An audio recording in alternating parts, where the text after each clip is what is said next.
سیګر وایي پخوانی نظام د جنګسالارانو لخوا خراب شو او اشرف غني ځان سره پیسې نه دي وړي. جزئیات هم دلته وګورئ او چینل سبسکرایب کړئ.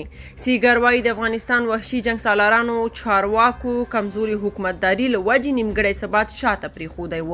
د افغانستان لپاره د امریکا بیارغونې ځانګړي سرمفتش ادارې یا سیګر خپل تازه راپور کې د افغانستان یو شمېر چارواکي د وحشي جنګسالارانو په نوم یاد کړي او هغوی په کمزوري حکومتدارۍ تورن کړي. د سیګر په وینا که څه هم هغه وحشي جنګسالارانو چې په افغانستان کې د مهمو چارو مسؤلیت ورتر غاړې و د متحده ایالاتو سره د امنیت برخه کې د طالبانو ضد اوږدمهاله نظامي ملګرتیا کوله، خو د بدې حکومتدارۍ له وجې کمزوری ثبات شاته پرېښود.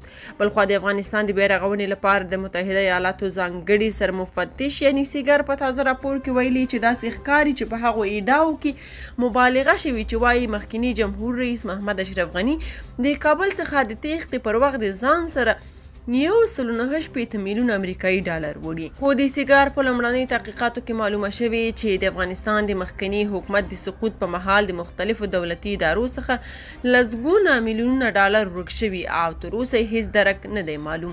د سیګر په دې راپور کې شاوخوا 7 میلیونه هغو ډالرو یادونه شوې چې د افغانستان د ملي امنیت د ریاست عملیاتي څانګې پیسې وي او مخکني حکومت چارواکو ویلي چې په دې پیسو کې د طالبانو ضد مالیشو ته وسلې او نور امکانات برابرېدل. د افغانستان د مخکني حکومت یو بل چارواکي سیګر ته ویلي کومه اداره چې د مشري کول او تقریبا 9 میلیونه ډالر په حساب کې درلودل د کابل د سقوط څخه څو اونۍ وړاندې د 2 بیلو ډلو پرې فشار راوړی و.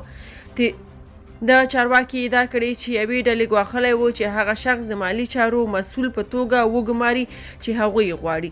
د چارواکي ویلي یو ځل د همدې ډلو څخه یوې ورته وړاندیز کړی و چې د هغوی د خوښې شخص تر ټاکل کېدو وروسته باید څه باندې 20 میلیونه ډالر همدې شخص ته ورکړل شي.